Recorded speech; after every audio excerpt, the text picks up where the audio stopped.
Археологи нашли еще одно доказательство, подтверждающее тысячелетний возраст города Алматы. 4 года назад в урочище Алма-Арасан были обнаружены керамические черепки, которые положили начало масштабным исследованиям местности. 9 предметов быта, кувшины и сосуды пополнили коллекцию артефактов. Не так давно были найдены 4 серебряные монеты, датируемые 13 веком. На тогдашней валюте дирхемах было выгравировано имя нашего города. И это одно из доказательств, что нашему городу более 1000 лет. Значит, в этом же месте, в котором мы сейчас живем, и более уже сколько лет, и здесь был средневековье, здесь был такой город.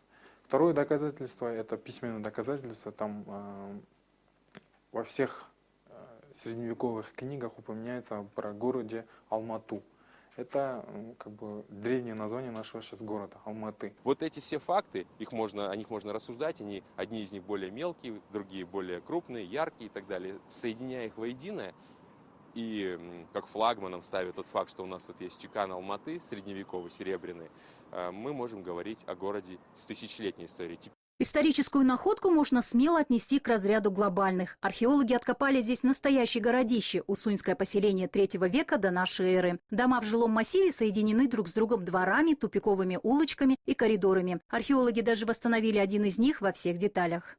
Этот компактный дом условно разделен на 2 половины. Если одна часть ее жилая, где хозяева могли отдыхать или принимать гостей, то уже вторая ее часть скорее напоминает хозяйственную, с множеством подсобных помещений. Археологи нашли здесь большое количество вот таких зернотерок.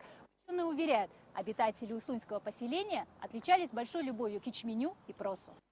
Но это вовсе не означает, что древние землевладельцы были вегетарианцами. Тайжан Сагитовна находила здесь и останки домашнего скота. На протяжении 4 лет архитектор-реставратор складывает историю города словно фрагменты пазла. Камень за камнем воссоздает из уцелевших на 40% строений архитектурный ансамбль. Специалист признается, когда было совсем сложно, приходилось действовать по наитию. Спасала женская интуиция.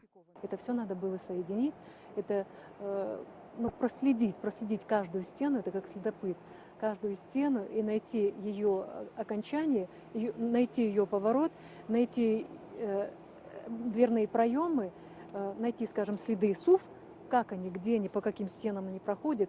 И, естественно, очень важно все размеры. Сведения об усуньских поселениях фигурируют преимущественно в китайских источниках. Между тем, сами жители Поднебесной узнали о семиречье лишь в конце 2 века до нашей эры, когда их правительство, ища союзников против могущественных хунов, отправило посольство в западные страны. Китайский писатель Шиго, описывая внешность усуни, упоминал их как голубоглазых тюрков с рыжими бородами. Но были ли усуни арийцами или тюрками, до сих пор доподлинно неизвестно. Зато другие точки над «и» могут быть поставлены уже скоро. Они древнее или Алмата, чем вот мы предположили совсем недавно, в прошлом году, и до этого. Может быть, придется удревнять возраст Алматы. Ну что ж, хорошо, что мы, кстати, еще до юбилея, до мероприятия, которые собирались отмечать, нашли остатки более древней Алматы. Но чтобы доказать, опять надо собирать научное сообщество. Но самое главное, конечно, надо продолжить раскопки. Раскопки возобновятся уже в следующем археологическом сезоне благодаря программе городских властей по культурному и историческому наследию. Для этого бюджетом предусмотрено 3,5 миллиона тенге. В этом году было освоено столько же. В скором будущем Алматинский акимат планирует превратить памятник истории в музей под открытым небом. Жазира Сайдахмедова, Жусуп Даулетов, телеканал Алматы.